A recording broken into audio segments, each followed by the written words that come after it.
আজকে আমাদের প্ল্যানটা কিন্তু একটু ইমোশনাল ছিল, কিন্তু বন্ধুদের সাথে থাকলে কি আর ইমোশনাল ধরে রাখা যায়? গল্পটা শুরু হলো নরেন্দ্রপুরের ফুড স্কোয়ার মল থেকে। কিন্তু মলে ঢুকেই আমাদের পাগলামি শুরু।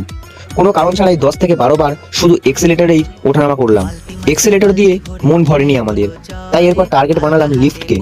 একবার ঢুকে টানা 16 বার রাউন্ড মেরে তবেই শান্ত হলাম আমরা। এত পাগলামির পর ভাই আমাদের খাওয়াতে নিয়ে গেল,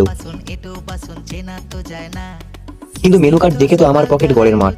আমার মুখ দেখেই ভাই বুঝে গেল, আর শুরু করে গিয়ে আমাদের জন্য 4 বোতল কোল্ড ড্রিঙ্কস নিয়ে চলে এলো। কোল্ড ড্রিঙ্কস খেতে খেতেই শুরু হলো আসল দৃশ্য। এক ভাই তো নিজের গার্লফ্রেন্ডের সাথেই মত্ত, বাকি 2 ভাইও ফোনে চ্যাটিং এ বিজি, আর মাঝখান থেকে সালা আমি সিঙ্গেল চাতক পাখির মতো চুপচাপ একা একা বসে আছি। বেশিক্ষণ একা একা না থাকতে পেরে এরপর বাইরে বেরিয়ে পড়লাম। বাইরে এসে চললো দেদার ফটো সেশন। কিন্তু পাগলামি কি এত সহজে কমে? এবার এক মহাপুরুষ বন্ধু নামার এক্সেলেটর দিয়ে ওপরের দিকে ওঠার চেষ্টা শুরু করলো। ভাইরে ভাই, পাবলিক হাসাতে এর জুড়ি মেলা ভার। এরপর সোজা ঢুকে পড়লাম বাজার কলকাতায়। সেখান থেকে কয়েকটা প্যান্ট আর জামা কিনে আজকের দিনের শপিংটাও কমপ্লিট করলাম।